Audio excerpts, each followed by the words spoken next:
Skimming through news channels or social media in the past few weeks, you may have come across some insane stuff happening in the world. Israel's preemptive strike against Iran. Living in the Middle East, though, it's not just news, it's the reality. War times is a surreal, life-changing experience, and even though it lasted only 12 days for us, which I truly hope that's actually the case and the flame doesn't rekindle, all the things we had to go through made me think. War, combat, battlefield, warriors. These are the main themes and approaches for almost every game there is to build a gameplay around. Unless the game is about fighting your inner self or the nature, every video game has tried to depict war in its own way, even better if it's actually about war. That being said, after 50 years of improving and perfecting the product, it's only now that I see video games haven't and will never get close to the reality of war.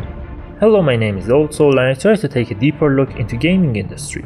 As you've probably read in the title, today we talk about why video games can never simulate real-life wars, even if that's all they're about. As always, I'd appreciate any form of support, even as small as hitting the like button and subscribe. Thank you, and let's go for it. It all roots in their course of evolution. If you take a look at each generation of consoles and games, other than graphics, what is the main element that keeps getting improved? Yes, as I'm sure none of you guessed, it's freedom. Freedom and freedom, so let's keep it that way. With the release of every new title, we are more and more in control of our main character. Just look at what people can do nowadays in Cyberpunk, for instance. There was a time that all you could do in your favorite Sega Genesis game was to walk, jump, and kick. Today, even new side-scrollers have a ton of different movesets, and when those VR full immersive games finally become the reality of the industry, like how it was in Ready Player One, this statement becomes even more true. So, what did we learn? We learned that as games evolved, gamers gained more and more control over the years. That's the opposite case in the battlefields. Whether as a soldier, a commander or a civilian, people had much more control over their fate 2000 years ago. Some would say sword fight was the fairest way of battle. Maybe not completely true because of physical differences, but it was way better than what we have right now. With the invention of gunpowder and its utilization in weaponry, you could now kill the enemy without even having to face them, to look them in the eye. Fast forward, in 2025 we can have wars without even setting foot on the enemy's territory, without ever seeing a single enemy. Push a button, wait for the retaliation, push another button, wait for the threatening tweets in uppercase. And let me tell you, when you're lying in your bed at night, hearing the explosions down the street, feeling the ground shake, that's the most powerless feeling in the world. And I'm sure that's the case for commanders and high-level politicians as well. There was a time when a war's outcome would be decided by the ingenious of a general. Creativity could enable a group of soldiers to prevail over an entire army.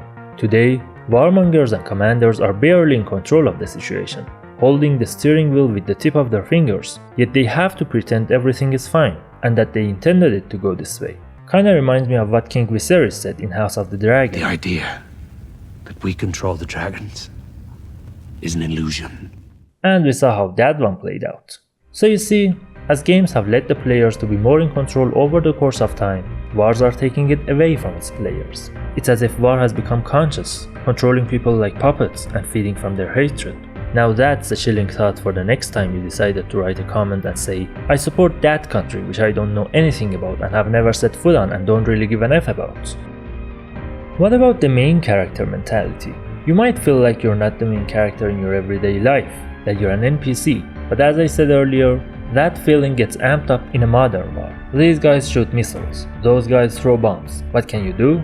Nothing. Unlike in games, when even if you meet a very tough opponent early on in the game, you can still defeat them if you're a pro player. Or like, in one of those Call of Duty games which is supposed to show war, you basically off 100 enemies single-handedly. In reality, the most important character you can be in Call of Duty is this guy holding the camera. Doesn't matter what your ideas and beliefs are, doesn't matter which side you're on. Something is definite, you don't have control over your fate here. You can only watch, or not even that. You can only hear about it on the news. When the bombs stop coming your way for a day or so, you begin to feel like there was no war in the first place to begin with. Then boom, and all your calm shatters to pieces.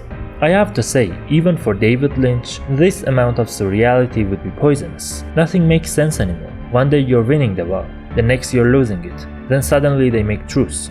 Now they're back at threatening each other. Never thought two nations to be in a situationship. Imagine how awkward that would have been in a game. You enter a boss fight. After reaching the second phase, the boss gets really powerful. Then in the third phase, they get even weaker than the beginning. And finally you decide to bury the hatchets and become besties. Okay, I think I'm done. No need to say that all of this was just my experience, and it doesn't necessarily make it true. Just wanted to take it off my chest. If that was interesting to you, I'm sure you will also like this video about NPC and main character mentality. Don't forget to hit the like button and subscribe. Thank you and goodbye.